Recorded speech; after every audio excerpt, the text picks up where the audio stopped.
My client, a 58-year-old female with a history of high cholesterol and prediabetes, started her journey with me just 2 weeks ago and has already dropped over 10 pounds. Today, I'm giving her a weight loss progress update, and I'm letting you sit in and listen to the advice and feedback I give her to help her go from pre-diabetic back to healthy with no drugs, no injections, and no expensive pre-packaged diet food.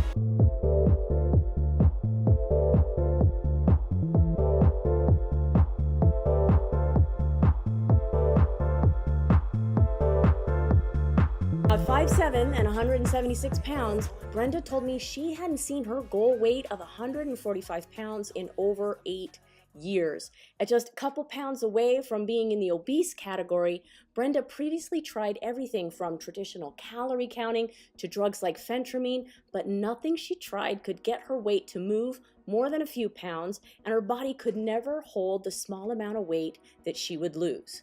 Now, some people hate the BMI chart, but her diagnosis of high cholesterol and prediabetes means that she has metabolic syndrome. She's metabolically compromised, so her body has difficulty burning fat.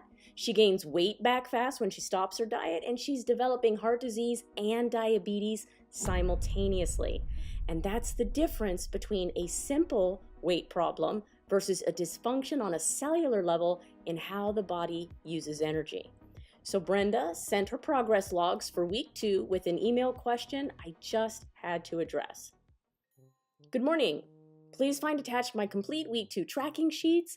Finding it difficult to incorporate the HIIT sessions, perhaps it's my own internal motivation, or when I'm running, I feel like I'm just so out of shape and out of breath that I stop before the full minute. I am performing my cardio outside as I work inside all the time. Any recommendations? Okay. The out of shape and out of breath part. I see it often in my private clients, but also in, say, bodybuilders getting ready for a show. When the body is put in a sustained calorie deficit, there is a drop in energy. This is normal when the body is taking in less energy than it's burning. But for people like Brenda, who are metabolically unhealthy, the problem is amplified because the body cannot burn body fat optimally. And a study conducted in 2019 revealed that 88% of Americans are in the same situation she is. And that drop in energy compounds the longer the calorie deficit is sustained. This is why the deficit phase of my programs are 30 days maximum. Most people, after a couple of weeks on a calorie deficit, get bogged down from feeling low energy and fatigue. But without specific metabolic strategies, there's also a lot more hunger, a lot of cravings for crap, and they're not getting good weight loss results. So you mix in all that garbage on a weight loss attempt, and it's a big reason that people give up. It's just too much negative feedback. So this, when I'm running, I feel out of shape and breath part is 100% fine. The strategy of bringing in 3 to 5 bursts of high-intensity intervals during an activity session is something we have to work up to. Now, you might be thinking, yeah, that's great for her, Dr. Nash, but she said running. My body couldn't handle an intense burst of activity like that. Well, the good news is you don't have to.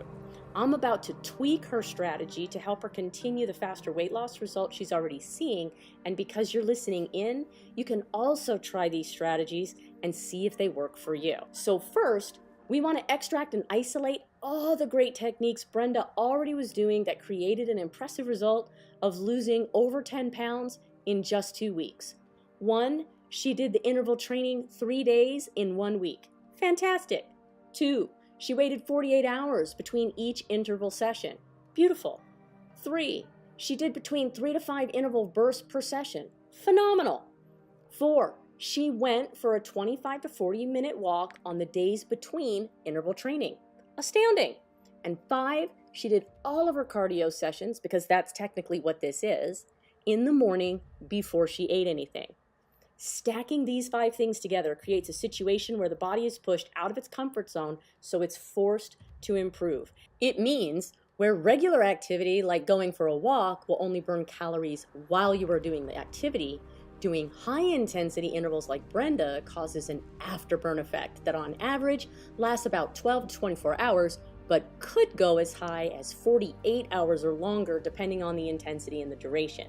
So just like your car's engine radiates energy as heat when you turn it off after a drive, your body continues to burn higher levels of energy, that means calories, long after the exercise session is over. Now, the good news is what's more important with these burst intervals is not so much the duration of the interval, but making sure that whatever interval length you do is intense enough to cause the afterburn effect.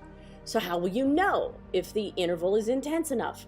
You can use perceived level of exertion, which is a fancy way of saying, on a scale from 1 to 10, where 10 is the highest, what number am I? If you're at an 8, 9, or even 10, congrats, you are in the right range. So how did I tweak this strategy? Brenda started out trying a 60-60 strategy, meaning for 60 seconds, she would do the high intensity interval, in this case running, and walking afterwards at a slower recovery pace for 60 seconds. But as we can see by her email, that was simply more of an advanced level than what she was ready for. But her logs did show that she could consistently do 25 seconds for 3 to 5 bursts every time she did the activity. So here's the modification. 3 to 5 bursts of 25 seconds followed by 2 minutes of active recovery. This is still plenty of discomfort to keep the body moving and improving and pushing fat loss, and she can slowly increase the interval duration every week that she's in the calorie deficit. Okay, so if weight loss and fat burning were on the menu, get it? On the menu, weight loss menu, never mind, forget it. If I wanted to try this strategy during my weight loss journey, and I'd never done anything like this before, here is what I would do. For the first 5 days or so, I would concentrate on creating the habit of doing a cardio activity. And it could be something as simple as walking. I'd work on doing that walk every day, and I would aim for 25 to 45 minutes. After my body got warmed up with a few days of activity, I would try one session of 2 to 3 intervals. I would push hard enough so that if I had to rate how the activity felt from 1 to 10, with 10 being the hardest, I'd feel like I'm at an 8, 9, or even 10. And I would do that interval for about 20 seconds. Once the 20 seconds was over, I would go back to walking at a slower pace or recovery rate for 2 minutes or until I felt I could give it another good effort. After the 2 or 3 intervals, I would either continue my normal walking pace or I would go into a cool down walk for at least 5 minutes, and I would definitely stretch because chances are after something like this, my muscles are going to be sore because I'm trying something new. And the cool thing is, this can be done with all different kinds of activity. Walking, swimming, cardio machines like an elliptical machine or a spin bike, stair mill machine, jump rope. Heck, it could even be done marching in place and doing jumping jacks for the interval. Anything goes. So give this a try, and if you do, come back to the video and leave me a comment about your experience. I'd love to see it. And hopefully, I gave you information today that you can walk away with, implement immediately, and prove to yourself that you can take back control of your body and your health.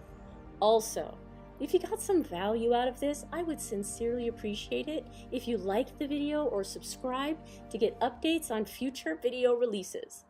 Now, get on out of here and go level up.